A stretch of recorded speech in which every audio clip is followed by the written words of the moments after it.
എല്ലാക്കളെ എന്തല്ല എടാ നിങ്ങൾക്ക് നാട്ടിലുണ്ടോ ഒളൂറ് വാങ്ങുന്ന സാധനം? നിങ്ങളുടെ നാട്ടിൽ എന്നാ പറയാൻ നിനക്ക് അറിഞ്ഞൂടാ. നമ്മളെ നാട്ടിൽ ഒളൂറ് വാങ്ങുന്ന അറിയാം. ഇതാണ് വായിലിട്ട തേന്ന് പറയൂലേ, ഐറ്റക്കുള്ള സാധനം. എനിക്ക് ഈ മാങ്ങി സാധനം ഒന്നും പണ്ട് തീരെ ഇഷ്ടമില്ലേനും. അതിനൊരു കാരണമുണ്ട്, ഞാൻ പറഞ്ഞുതരാം. ഞാൻ പണ്ട് LP സ്കൂളിൽ പോകുമ്പോൾ ഒരു ഇടവഴിയുണ്ട്. ആ വഴിയിലാണെങ്കിൽ ഈ ഒരൊറ്റ വഴിയാണ്ട് അങ്ങോട്ടേക്ക് പോയത്. ആടെയാണെങ്കിൽ ഒരു വലിയൊരു മാവുണ്ട്.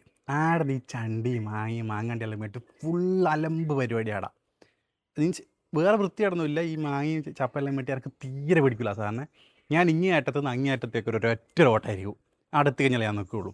അന്നേരം എനിക്ക് ഈ മാങ്ങയോടെയേ ബർത്തായി.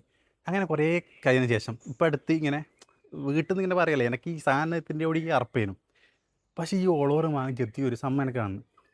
എൻ്റെ അളിയാ, നിങ്ങളുടെ നാട്ടിലെന്ത് എനിക്ക് അതാൻ പറഞ്ഞത് എനിക്ക് അറിഞ്ഞുകൂടാ. ഏത് കിടുന്ന സാധനടാ. പുറത്തുനിന്ന് വാങ്ങുന്ന മറ്റേന്ന് മൈസൂർ മാങ്ങ എന്തെല്ലാം ഉണ്ടല്ലോ, കോമാങ്ങ എന്നെല്ലാം പറഞ്ഞാൽ അതൊന്നുമല്ല. നമ്മളെ നാട്ടിൽ കിട്ടുന്ന സാധനം.